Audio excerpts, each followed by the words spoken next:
You mentioned that you have a 1-year-old little boy who doesn't like to go to sleep. You said it takes him a long time to fall asleep.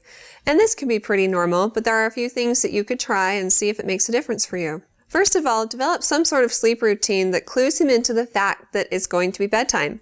This could be a bath, or you could try rocking him or singing to him or reading him a book, and make sure that the environment is right. Start putting the lights low and quieting things down. Sometimes parents even find it helpful to put a fan or a noisemaker in the baby's room that keeps like a constant hum in the background to dull out other noises. You may also need to adjust nap time in order to make sure that he's tired enough when bedtime comes around. So for example, let's say that your son is taking a nap from 4 to 5 in the afternoon. Maybe he's just not tired by the time it's bedtime, and so you can try moving his nap back so that he's more tired when it's bedtime. Or just depending on your family's routine and schedule, maybe you could try putting him to bed a little bit later if that would work better.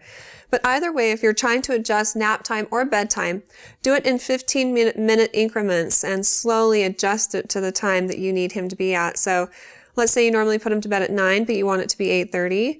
Then try putting him down at 8:45 for a few nights until he's adjusted to that, and then move him to 8:30 and see how he does. Now, if your son is just staying up for a while after you put him in bed and he's not falling asleep, but he's not crying, there's not necessarily any harm in that, especially if he's not crying for you. Then he's learned how to self-soothe and how to go to sleep without help from you, and that's totally fine.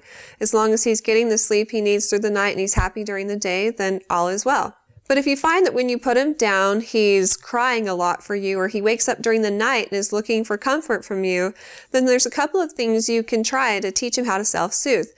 Ultimately, kids who wake up and cry at night, as long as there's not any medical reasons behind it, have learned up to that point that when they cry, they get what they want most, which is you. So what you need to do is break them of that habit by teaching them that they're not going to get what they want most when they cry.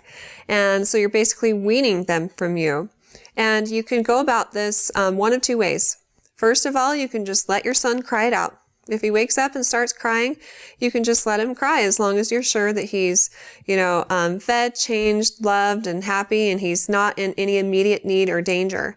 And you can let him cry for as long as you're comfortable with it. And studies have shown that this is a very effective way at teaching babies how to self-soothe. And after about 4 to 7 nights of being very consistent and persistent about it, babies will go back to sleep on their own.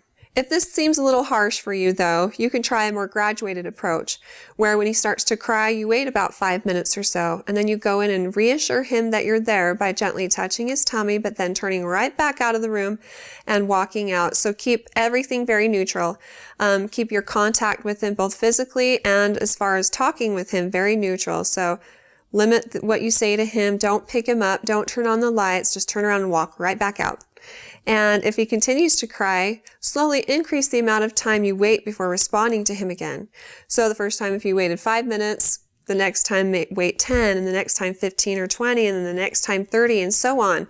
And again, after being very consistent and persistent about this for 4 to 7 nights, he should be going back to sleep without help from you. If along the way you have any concerns about him, don't hesitate to ask your pediatrician. But if you have any other questions for me in the future, feel free to ask them on our Facebook page at facebook.com/Intermountain Moms, and recommend us to your friends and family too.